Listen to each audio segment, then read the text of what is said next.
An extensive survey concerning depression, released by the Oxford University Research Center, Our World in Data, shows that depression is a very complicated condition.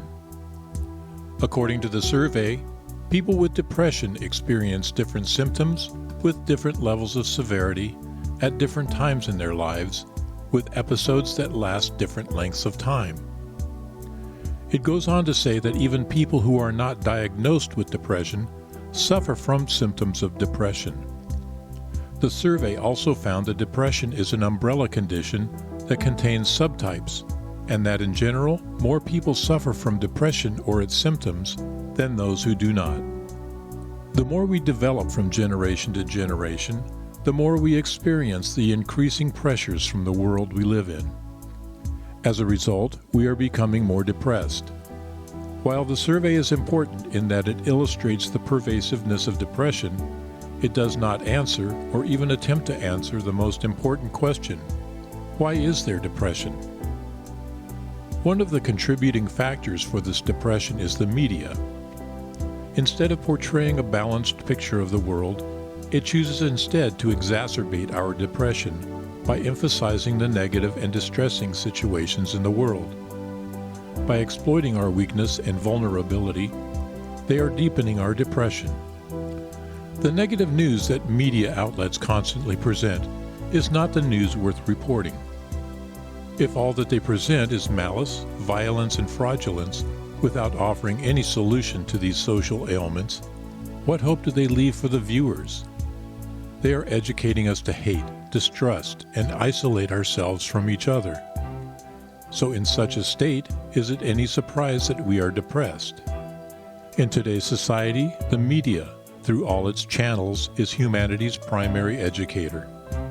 It molds us and shapes us however it wishes, by showing us what it wants us to see and hiding from us what it doesn't want us to know, based on its own interests. Therefore, what is happening in humanity today is first and foremost a direct result of the actions of the media. We should not delude ourselves. The news we see, the stories we read and watch, and the information that percolates into our phones and computers are all monitored and manipulated to make us feel miserable and helpless.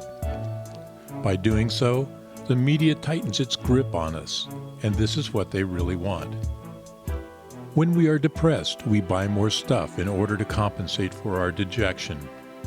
When we are depressed, we take medications, drugs, and do anything we can to alleviate the gloom. The actions that we take generate a lot of money, a lot of power for the media and their corporate interest, and make us dependent on them. People can be happy only when they are hopeful.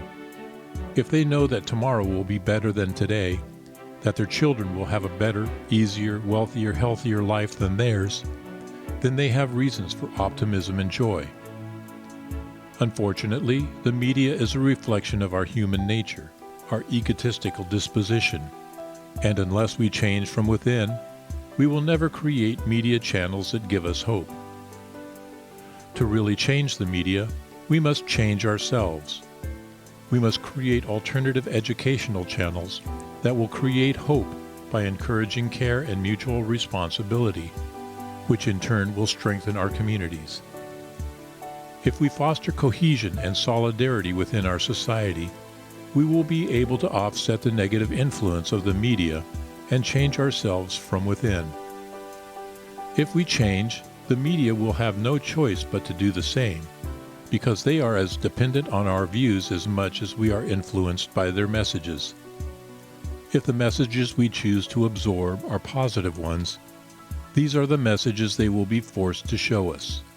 This is the news we will receive on our devices, and as a result, all of reality will change for the better.